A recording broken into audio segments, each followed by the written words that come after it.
आइंदा नहीं बुलाएंगे इस मौलवी को, ये तो सबकी खटिया खड़ी हो रही है। मैं क्या करूं, अपने पास से कह रहा हूं, नहीं बुलाओगे मत बुलाओ। 10 महीने से कहीं प्रोग्राम नहीं हो रहे तो क्या किसी की रोजी रोटी बंद हो गई? सबके बेचारे कारोबार बंद है, सिर्फ हुकूमत खुश है बस। वो तो होगी, पता ही नहीं चल रहा है। दिमाग मेरा थक गया सोच सोच कर। कहते हैं कोरोना का कोई इलाज ही नहीं है, खुद कह रहे हैं कोरोना का इलाज नहीं, फिर कहते हैं इतने मरीज ठीक हो गए। दिमाग खराब हो गया। हम ही पागल हैं, बरेली के पागल खाने में हमें को भर्ती होना चाहिए। कहते हैं कि कोरोना का कोई इलाज ही नहीं है और ठीक भी हो रहे हैं। और कुछ लोग होते ऐसे होते जो बीमार भी नहीं होते, वो झूठों प्रचार करने के लिए अंदर चले जाते हैं, जैसे अमिताभ बच्चन। कोरोना हो गया, अरे तुम तो रोज सैनिटाइजर से हाथ मल रहे थे, तुम्हें कैसे कोरोना हो गया? तुम तो बाकायदा 14 दिन के लिए अपने बीवी बच्चे सबसे अलग थे, तुम्हें कैसे कोरोना हो गया? और जब तुम्हें इतने दिन परहेज करने के बाद भी हो सकता है तो फिर ये क्यों कह रहे हो 14 दिन ऐसे रहो, एक दूसरे गज की दूरी? तो वैसे तब भी हो सकता है, पता ही नहीं चल रहा आज तक। बिहार के चुनाव में लाखों की भीड़ हो जाए तो कोरोना नहीं, इलेक्शन खत्म होते हैं तो एकदम कोरोना की भरमार हो जाती है। लाखों की तादाद में किसान बेचारे दिल्ली के बॉर्डर पर पड़े हुए हैं, कोरोना नहीं। और जैसे ये किसान भागेंगे, अब हड़ताल खत्म होगी, वैसे देखना कोरोना के कितने मरीज निकलेंगे। बड़ी लंबी कमाई है इसमें, तुम पहुंच ही नहीं, हमारी अकल ही नहीं है। उफ़ो, इस देश के सबसे ऊंचे आदमी की अकल के मुकाबले में हमारी अकल क्या है? ट्रेनें कौन बंद कर सकता था? हवाई जहाज कौन बंद करेगा? करोड़ों अरबों रुपए का नुकसान कौन करेगा? लेकिन हमारी अकल वहां तक नहीं पहुंच पाएगी। काजी शुरैह ने अपने बेटे को जो फैसला सुनाया असातिज़ा को, वो हमारे लिए मकाम इबरत है। बुखारी शरीफ के अंदर जो वाक़या नकल किया गया है उसको पढ़िए। सहाबा जंग लड़ रहे हैं, रात भर जंग चली। एक किला है, किले तुस्तर, उस किले को हासिल करना चाहते हैं, वहां इस्लाम का झंडा लहराना चाहते हैं। बिल्कुल करीब आ गए, बिल्कुल करीब आ गए, उस किले तक पहुंच गए। करीब तक ही झंडा लहरा, कुछ काफिर रह गए, उनको ढकेल दे पीछे की तरफ। इतने में फजर की आजान की आवाज आ जाती है, अस्सलातु खैरुम मिनन नौम। नमाज पढ़ना भी जरूरी। और हमने रात भर जो जंग लड़ी इस किले को हासिल करने के लिए और इस्लाम का झंडा इस किले पे लहराने के लिए, अल्लाह अगर हम नमाज पढ़ने लग जाए और इस किले पर झंडा न लहरा सके तो हम सब नमाज पढ़ने लगे तो ये काफिर फिर से इस किले पर हमला कर देंगे, चढ़ जाएंगे और हमारी सारी मेहनत बेकार हो जाएगी। अब क्या करें? और अगर किले पर झंडा लहराने के लिए थोड़ा सा और लड़ ले तो सूरज निकल जाएगा, फजर की नमाज छूट जाएगी। कितनी बड़ी दुविधा थी उनके सामने। पूरी रात लड़े, इस्लामी जंग, दीन के लिए लड़ रहे, अपने कारोबार के लिए नहीं, अपने बिजनेस के लिए नहीं, दीन के लिए लड़ रहे। लेकिन करें क्या? अगर फजर की आजान हो रही है, अगर हम नमाज पढ़ने लगे तो काफिर इस किले को घेर लेंगे, हमारी मेहनत बेकार। और अगर किले पर झंडा लहराने लगे, इन काफिरों को थोड़ा और पीछे कर दे तो नमाज फजर छूट रही है। अल्लाह, हम क्या करें? एक दूसरे को देखता है, क्या किया जाए? और इशारों में बातें होती है, पहले झंडा लहरा दो, नमाज तो हम लोग बाद में भी कज़ा कर लेंगे। अगर ये किला निकल गया हाथ से तो मेरी सारी मेहनत बेकार हो जाएगी। इस वाक़े के रावी हजरत अनस फरमाते हैं, इशारे आंखों में हो गए और हम लोग किले पर चढ़ बैठे, काफिरों को पीछे ढकेल दिया और सूरज निकलने से पहले हमने झंडा लहरा दिया, इस्लाम का झंडा लहरा दिया उस किले पर। हमने उस किले जब किला फतह कर लिया गया तो हम सब लोग तयम्मुम करने लगे, इसलिए कि वहां पानी तो था नहीं। तयम्मुम करते करते हमारी आंखों के सामने सूरज तुलू हो गया, सूरज निकल आया। हजरत अनस कहते हैं लोगों ने मुझे नमाज पढ़ाने के लिए आगे खड़ा कर दिया। सूरज निकलने के बाद ये नमाज हम लोगों ने फजर की सारे सहाबा ने पढ़ी। हजरत अनस कहते जब वो सजदे में गए तो फजर की नमाज का अव्वल वक्त छूट गया। वो छूट जाने की वजह से हजरत अनस इतना रोए कि जमीन के अंदर गड्ढा पड़ गया और उन गड्ढे के अंदर आंसू भर गए। फजर की नमाज पढ़ने के बाद जब सलाम फेरा, अस्सलामु अलैकुम रहमतुल्लाह, अस्सलामु अलैकुम रहमतुल्लाह, तो हजरत अनस ने लोगों से कहा, ओ मेरे साथियों, जब से मैं इस्लाम लाया और नमाज शुरू की, अल्लाह की कसम मेरी पूरी जिंदगी में ये मेरी फजर की पहली नमाज है जो आज सूरज निकलने के बाद मैं पढ़ रहा हूँ। लोगों, ये मेरी पहली नमाज है जिसको मैंने सूरज निकलने के बाद पढ़ा है, लेकिन आज अव्वल वक्त निकल जाने का अफसोस इतना हो रहा है कि अगर मेरा पूरा खानदान हलाक हो जाता, मेरा पूरा कारोबार तबाह हो जाता, नष्ट हो जाता, बर्बाद हो जाता, तो मुझे इतना अफसोस नहीं होता जितना अफसोस मुझे फजर की नमाज के अव्वल वक्त के निकल जाने का हो रहा है। जबकि ये जंग अपने लिए नहीं थी, इस्लाम के लिए थी, लेकिन इसके बावजूद अफसोस हो रहा है। मेरे भाइयों, इन वाक़यात की रोशनी में हम कितने परसेंट मुसलमान नजर आ रहे हैं? जरा देखिए, जब हमने नमाज ही को बाकी नहीं रखा तो इस्लाम कहाँ रह गया हमारे अंदर? इस्लाम ही तो असल दीन है। अस्सलातु इमादुद्दीन, मन अदम अस्सलात अदमुद्दीन। इस्लाम दीन का सुकून है, जिसने नमाज दीन का सुकून है, और जिसने नमाज छोड़ दी उसने दीन को छोड़ दिया। जिसने नमाज को गिरा दिया उसने दीन को गिरा दिया।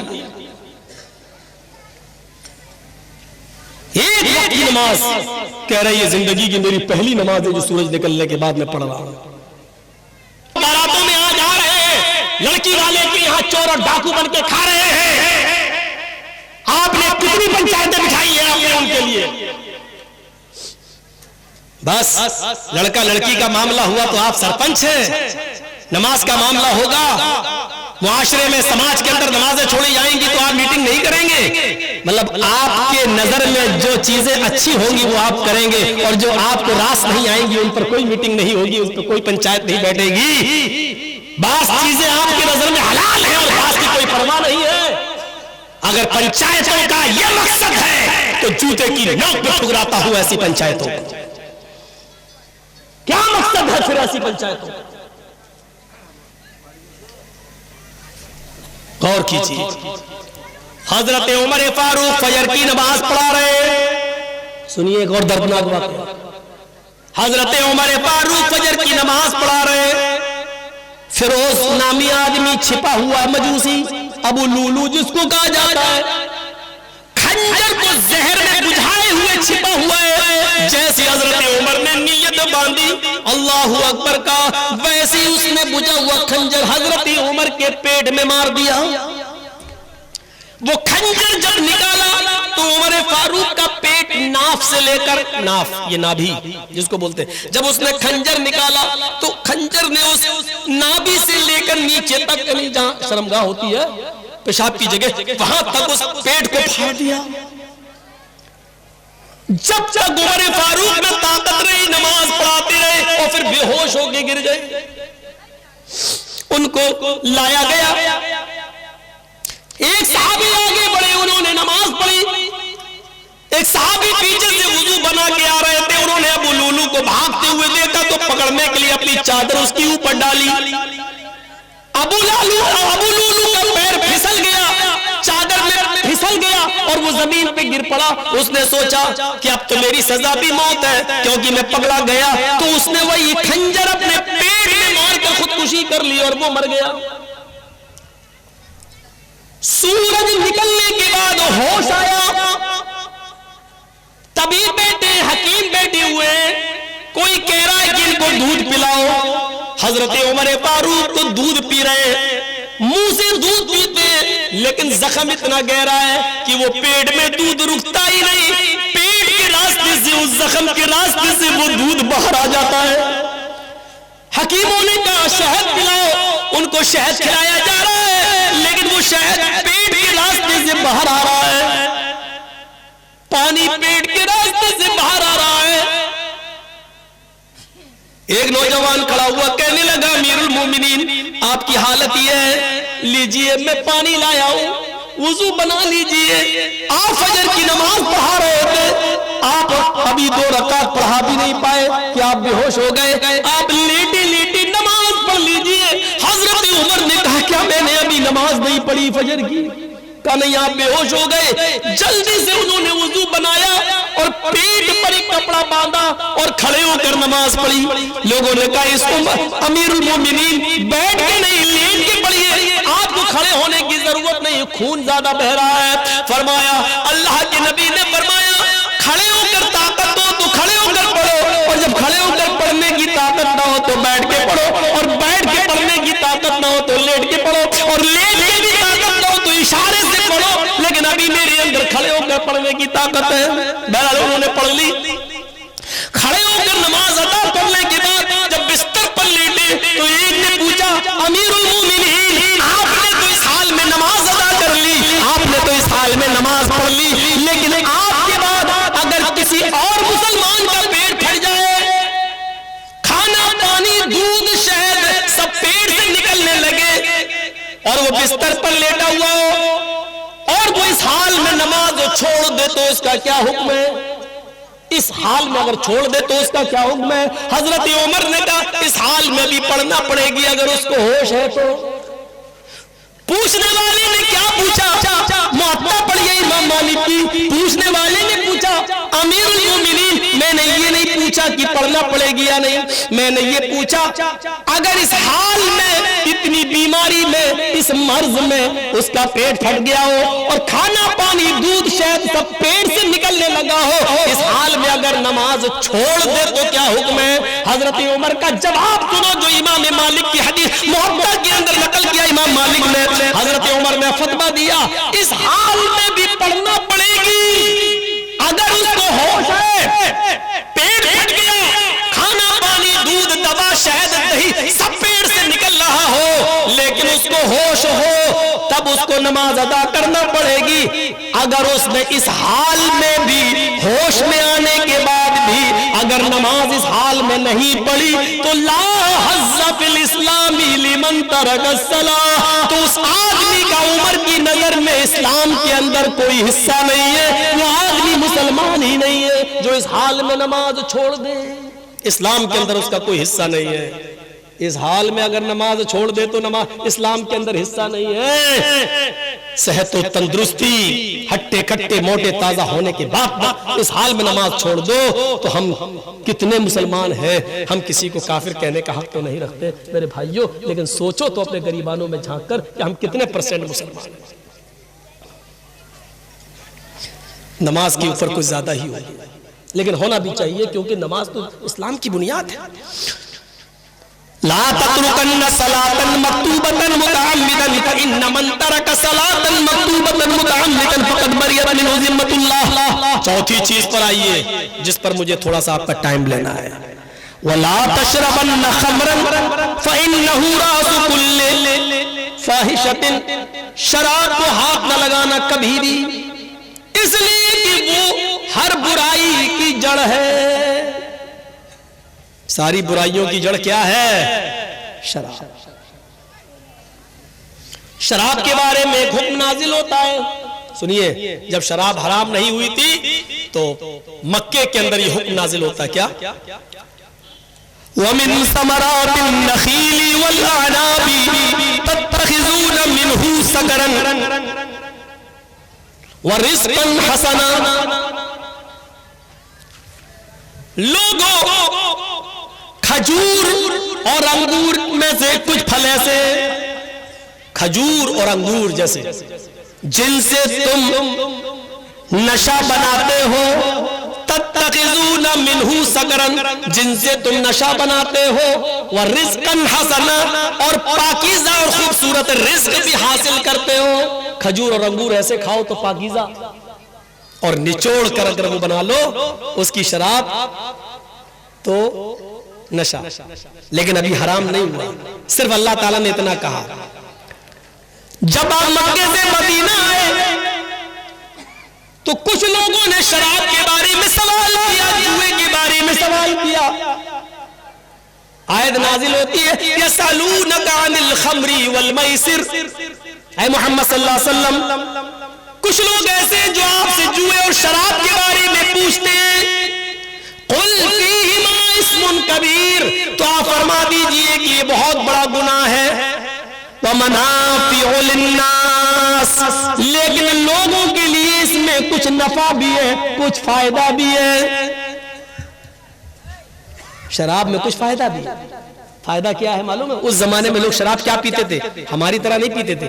उस जमाने में शराब इसलिए पीते थे, यार ऐसे गरीबों में माल लुटाएंगे तो अच्छा नहीं लगेगा, गरीबों को ऐसे देंगे तो अच्छा नहीं लगेगा, तो शराब पी लेते थे वो। अब कोई आ रहा अल्लाह के नाम पे दे दो, इधर शराब के नशे में वो खूब दिया करते थे। तो अल्लाह ने उसी तरफ इशारा किया, इस्मुन कबीर, गुनाह तो बहुत बड़ा है, व मनाफिउ लिन्नास, लेकिन कुछ मुनाफा, कुछ अच्छाइयां भी है। लेकिन इस्मुहा अकबरू मिन नफ़इहिमा, इन दोनों का गुनाह उनके नफे से बढ़कर है। गुनाह ज्यादा है, नफा कम है, और जिसके अंदर नफा कम हो, नुकसान ज्यादा हो, उस चीज को छोड़ देना चाहिए, छोड़ देना चाहिए। फिर एक दौर था, एक अंसारी नौजवान ने हजरत अली की और अब्दुर्रहमान इब्न औफ की दावत की। थोड़ा सा इधर सुनिए, हमें कुछ हलचल लगती है आपकी। अब आप सुनिए, एक अंसारी नौजवान ने मदीने में हजरत अली की और अब्दुर्रहमान इब्न औफ की दावत की, खाना खिलाया। मगरिब से पहले ही खाना दौर चला, खाना खा लिया सबने, और खाना खाने के बाद शराब का दौर चला। अभी हराम नहीं हुई थी शराब, शराब का दौर चला, और शराब पीने के बाद सब झूम गए। वहां शराब के नशे में जैसे ही आए, वैसे ही मगरिब की नमाज का वक्त हो गया, अज़ान का वक्त हो गया। किसी ने अब्दुर्रहमान इब्न औफ को नमाज पढ़ाने के लिए खड़ा कर दिया, अब नशे में, और नमाज पढ़ाने के लिए खड़ा कर दिया। अब ये नमाज पढ़ा रहे हैं, अल्लाहु अकबर। अब सुनिए शराब के नशे में नमाज कैसे हो रही है, वो देखिए। अल्लाहु अकबर, अल्हम्दुलिल्लाहि रब्बिल आलमीन अर्रहमानिर रहीम मालिकि यौमिद्दीन इय्याका नअबुदु व इय्याका नस्तईन इला आखिर गैरिल मग़दूबि अलैहिम वलज़्ज़ालीन। ऐसे हो रहा है। इतनी तो सही चल गई गाड़ी, अब वो और बढ़ता जा रहा नशा में। अब कुरान की आयत ही बदल दी, अब वो पढ़ रहे कुल या अय्युहल काफिरून। आयत क्या है? ला अअबुदु मा तअबुदून। और वो क्या पढ़ रहे हैं? कुल या अय्युहल काफिरून नहनु नअबुदु मा तअबुदून।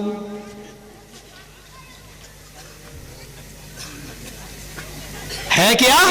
कुल या अय्युहल काफिरून, आए नबी कह दो ऐ काफिरों, ला अअबुदु मा तअबुदून, मैं उनकी इबादत नहीं करता जिनकी तुम करते हो, मैं उन झूठे खुदाओं की इबादत नहीं करता जिनकी तुम करते हो। और ये क्या पढ़ रहे हैं? ला अअबुदु मा तअबुदून, मैं भी उनकी इबादत करता हूं जिनकी तुम करते हो। बल्कि नहनु कर, नहनु नअबुदु मा तअबुदून, हम भी उनकी इबादत करते हैं जिनकी तुम करते हो। माना ही बदल गया। जिस काम को मिटाने के लिए अल्लाह के रसूल आए वही होने लगा। तो उस वक्त अल्लाह ताला ने कुरान के अंदर ये आयत नाजिल फरमाई, या अय्युहल्लज़ीना आमनू ला तक़रबुस्सलाह व अंतुम सुकारा हत्ता तअलमू मा, जो तुम बोलते हो जब तक तुम उसको जान न लो कि क्या बोल रहे हो, उस वक्त तक तुम नमाज के करीब न जाओ। आए मुसलमानों, ईमान वालों, ला तक़रबुस्सलाह, तुम नमाज के करीब मत जाओ, तुम सुकारा, जब तुम नशे में हो, हत्ता तअलमू मा तक़ूलून, जब तक कि जो तुम्हारे मुंह से निकल रहा हो उसको तुम समझने न लगो कि हम क्या बोल रहे हैं, हमारे मुंह से क्या निकल रहा है। जब तक इसका इल्म तुम्हें ना हो जाए तब तक तुम नमाज के करीब मत जाओ। मना कर दिया, नशे में हो तो नमाज के करीब में। लेकिन हराम इधर भी नहीं हुई, हराम अभी भी नहीं हुई, सिर्फ एक बाउंडेशन लगा दी, जब नशे में हो तो नमाज के करीब न जाओ। लेकिन एक मर्तबा अंसार और मुहाजिरीन की महफिल सजी, मक्के के मुहाजिर और मदीने के अंसार दोनों की एक महफिल सजी, और महफिल सजने के बाद खान पान हुआ और दोनों में शराब का दौर चला। अंसारियों ने भी शराब पी और मक्के के मुहाजिरों ने भी शराब पी। अब शराब पीने के बाद जब नशे में आ गए हो, जब सब नशे में आ गए तो अंसारी मुहाजिरों को गाली देने लगे और मुहाजिर अंसारियों को। मुहाजिर कहने लगे, देखो ये अंसारी है, हम तुमसे अफजल हैं, हम कुरैशी हैं, अल्लाह के रसूल हमारे अंदर पैदा हुए हैं, हम सबसे ऊंचे खानदान के हैं, हम सैयद हैं, हम हाशमी हैं। इधर अंसारी भी शराब के नशे में धुतते, वो कहने लगे, भूखे थे, नंगे थे, फटीचर थे, कुछ नहीं था तुम्हारे पास, मक्के में खाली हाथ आए थे, हमने तुम्हें रहने को जगह दी है। तुम भूखे थे, खाना हमने दिया है, तुम प्यासे थे, पानी हमने दिया है, तुम नंगे थे, कपड़ा हमने दिया है, अपनी बेटियों की शादी हमने तुम्हारे साथ किया है, तुम फकीर थे, फटीचर, हम तुमसे अफजल। ओफो, जब ये बातें उड़ने लगी, अंसारी मुहाजिरों पर और मुहाजिर अंसारियों पर एक दूसरे पर सबसे बड़ा, हम तुमसे ऊंचे, हम तुमसे ऊंचे। अल्लाह के रसूल तो इसी चीज को मिटाने आए थे कि कोई किसी बड़ा नहीं, कोई छोटा नहीं है, इसको मिटाने आए। और ये क्या हो रहा है, जब ये चीज अंसार और मुहाजिरीन के दरमियान हुई तो हतमी तौर पर ये आयत नाज़िल हुई और कुरान ने शराब की हुर्मत का ऐलान कर दिया।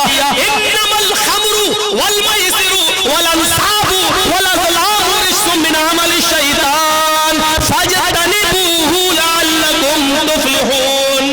लोगों, आज शराब और जुआ वल अंसाब, बुतों के नाम पर चढ़ावे, वल अज़लाम और पासे, रिज्सुम मिन अमलि शैतान, ये सब शैतान के अमल है, शैतानी काम है।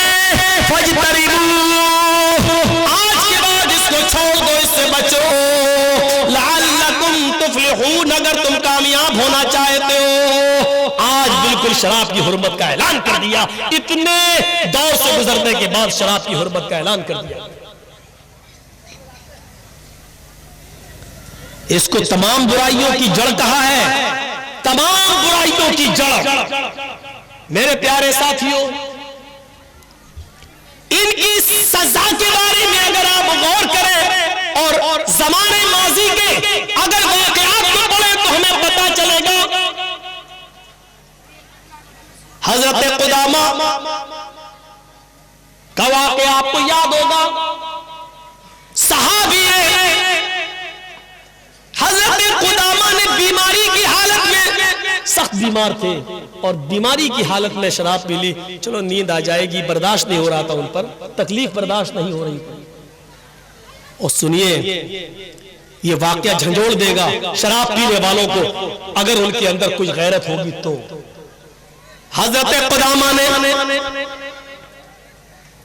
कुदामा इब्न मज़ऊन तकलीफ में करा रहे हैं, शिद्दत, तबीयत खराब है कुछ ज्यादा।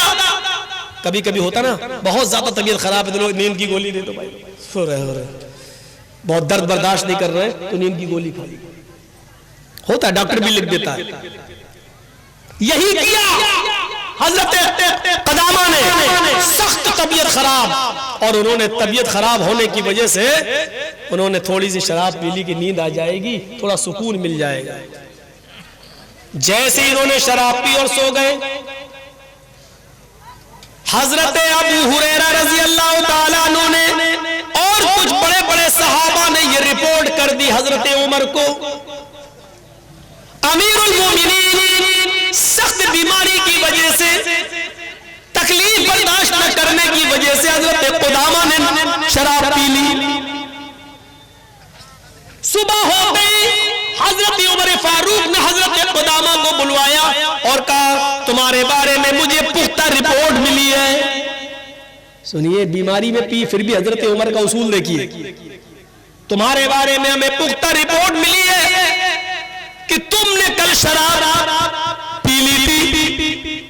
हजरत कदामा कहते हैं हाँ अमीरुल मोमिनीन, बहुत ज्यादा तबीयत खराब थी, बर्दाश्त नहीं हो रहा था, इसलिए सुकून हासिल करने के लिए मैंने थोड़ी सी शराब पी ली। हजरत उमर कहते शराब पीने वाले की सजा यह है कि उसको 40 कोड़े मारे जाएंगे, 40 कोड़े खाने के लिए तैयार रहो। हजरत अबू हुरैरा और दूसरे बड़े बड़े सहाबा कहने लगे अमीरुल मोमिनीन, मैं आपको मना नहीं कर रहा हूं, इनको सजा देने के लिए मना नहीं कर रहा हूं, शराब पी सजा मिलनी चाहिए, लेकिन अभी इनकी तबीयत बहुत ज्यादा खराब है, अभी ये बहुत ज्यादा बीमार है, लिहाजा सजा को उतने दिनों के लिए मुअख्खर कर दीजिए, टाल दीजिए, जब तक इनकी तबीयत ठीक ना हो जाए। जब ये सेहतमंद हो जाए, तबीयत इनकी ठीक हो जाए, तब इनके जिस्म पर कोड़े लगा देना, लेकिन अभी ये बर्दाश्त नहीं कर पाएंगे। हजरत उमर फरमाते वाह मेरे साथियों, तुमने कितना अच्छा मशवरा दिया, इनकी तबीयत ठीक होने तक मैं इनका इंतजार करूं और इनकी तबीयत ठीक होने से पहले ही मैं अल्लाह के पास चला जाऊं, मैं मर जाऊं तो मेरे ऊपर हद अल्लाह कयामत के दिन मुझसे सवाल करेगा। हद शरई का मुर्तकिब एक शख्स तुम्हारे पास आया, पकड़ा गया और तुमने उसके ऊपर शरई हद नाफिज नहीं की, तो मैं अल्लाह को क्या जवाब दूंगा? नहीं, मैं इनको अभी और इसी वक्त सजा दूंगा, उनकी बीमारी में ही मैं सजा दूंगा, मैं सजा को टाल नहीं सकता। फिर हजरत उमर फारूक ने एक आदमी बुलाया और कहा कि इनको कोड़े लगाओ। एक मजबूत कोड़ा मंगाया गया और बीमारी की हालत में हजरत कुदामा इब्ने मज़ऊन को उनकी बीमारी की हालत में उनको कोड़े मारे गए। 40 कोड़े उन्होंने कोड़े तो खा लिए, बर्दाश्त कर लिया, लेकिन उन कोड़ों की ज़र्ब ने उनकी हड्डियों में दर्द पैदा कर दिया कि वो फिर पूरी जिंदगी वो सही नहीं हो सके। फिर उन्होंने पूरी जिंदगी उस मार का असर उनकी बॉडी के ऊपर रहा, वो सही से चल नहीं पाते थे, सही से बैठ नहीं सकते थे, सही से खा नहीं सकते थे। लेकिन मेरे भाई हजरत उमर फारूक ने इस हाल में भी उनको सजा दी। जिस तरह लड़के लड़की के मामले में पंचायत बिठाल के सजा देते हो, शराबियों को क्या सजा देते हो मुझे बताएं। मुआशरे के लोग, जिम्मेदार और सरपंच और सरदार क्या सजा देते हो शराब पीने वालों को? हजरत उमर फारूक ने सजा दी, बीमारी के हाल में सजा दी। और इस नौजवान नस्ल को सोचना चाहिए कि जब बीमारी की हालत में शराब थोड़ी सी पी ली, जबकि हम लोग भी दर्द की दवाएं ले लेते हैं, नशे की नींद की गोलियां खा लेते हैं, हमें और आपको सोचना चाहिए अगर हजरत कुदामा ने बीमारी की वजह से सुकून पाने के लिए थोड़ी सी शराब पी ली, शौक नहीं थी, आदत नहीं थी, लेकिन हराम होने के बाद पी थी, तो हजरत उमर ने बीमारी की हालत में कोड़े लगाए। अब हम अंदाजा लगा सकते हैं, इसके बावजूद कोड़े, हम तो सही हालत में पी रहे हैं।